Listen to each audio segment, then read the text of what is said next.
What is the best way to save for college? We want the best for our children, but most people are stuck deciding against helping them and helping ourselves. Retirement versus education, travel versus tuition. We know the tension every time. We look at our month end budget and our long term plan, and we feel that push and pull. I'll outline our bulletproof strategy that we use for our family in balancing our savings for our kids' education and our retirement at the same time.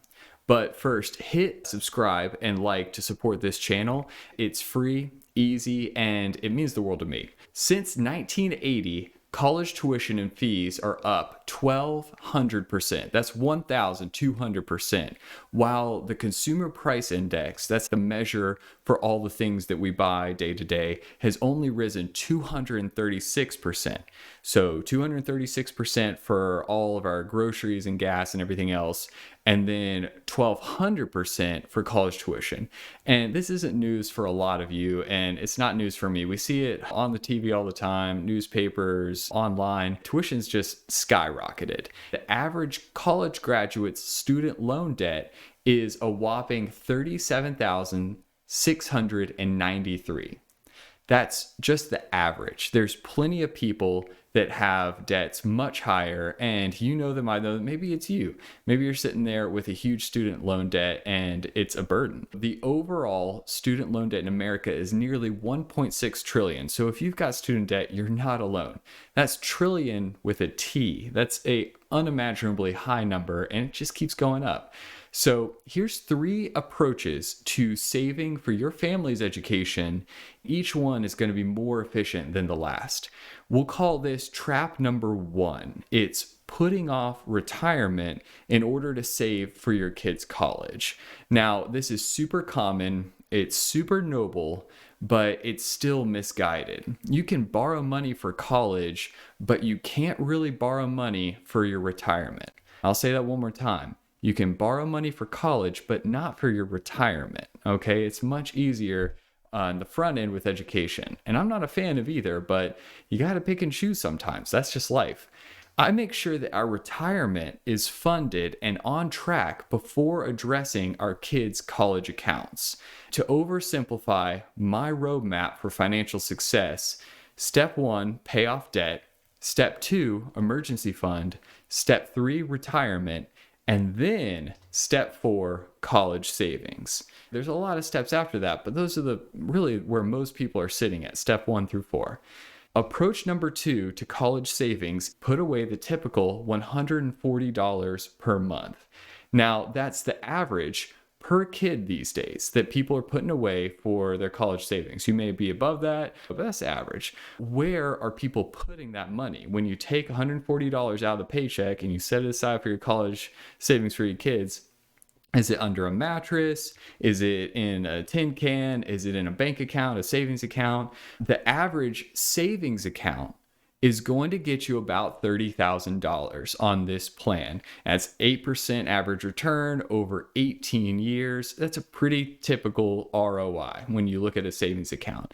While a 529 is going to yield you about twice as much, $60,000. So at the end of the day, after 18 years of putting $140 away for your kids' savings, $30,000 for a savings account, $60,000 for a 529. That's just a generalization, but it helps illustrate the principle that a 529 is going to be worth your while. This is not financial advice. This is just what I apply to my own life, and maybe you can benefit from it directly. But sending your kids to college in 2040 to a public 4-year university will cost about $95,000. When you take a family household with $100,000 of income, if you've got $30,000 in a savings account, that's still setting your kids up to incur a lot of student debt. If you got $60,000 in a 529, even better.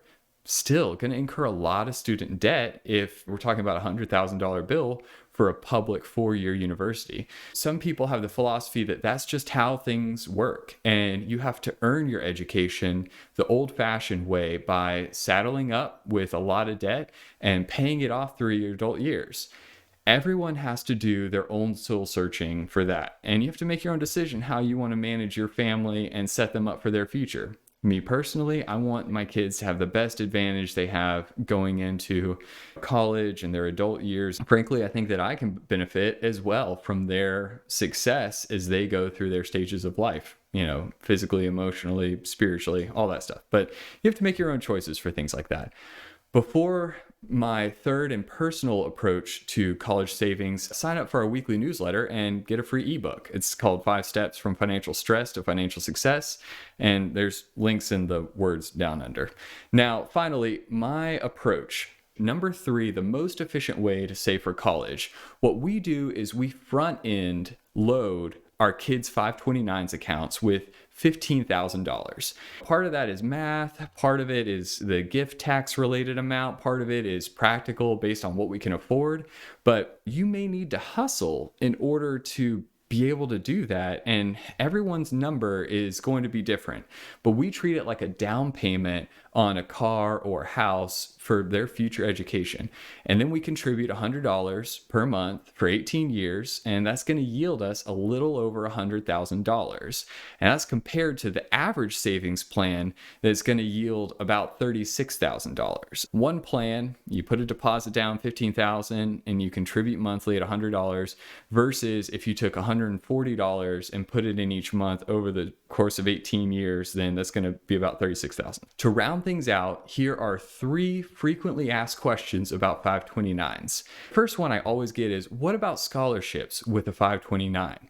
And the answer that I follow is we can withdraw the amount earned based on the rules today in scholarships from a 529 college savings plan with only paying taxes on the gains. And given the time frame, those rules will likely evolve by the time they're in college anyway. We're certainly going to be encouraging them to go out there and earn scholarships. And then we can pay the fee, only on the gains from the 529.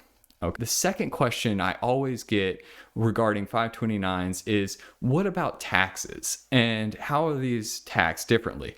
You'll benefit from tax breaks when you use it for qualified educational expenses. And these are the rules that I follow for myself. I'm not a tax expert. You should talk to yours, but just check out this graph where the yellow line is a taxable account and the blue line is the value of a tax deferred account. Now add in the benefit of not being taxed when you take it out for educational purposes, and the results are even better. So something to consider when you're looking at a 529. And finally, what about Roth IRAs versus 529s? My answer for my kids is, as soon as my kids have income, I'll consider a Roth IRA for them. And starting in 2024, there's a new rule that allows beneficiaries of a 529, that's your kids, to be able to roll over $35,000 over the course of their lifetime from any 529 into a Roth IRA that they're named the beneficiary of. So this is an opportunity where you can take money, put it into a 529, even if they don't use it for college, maybe they can roll it over into a Roth IRA and get them started in a whole nother way. So that's just one other benefit of 529s. It's new this year, it's exciting for me, and I'm definitely going to be taking advantage of it for our kids.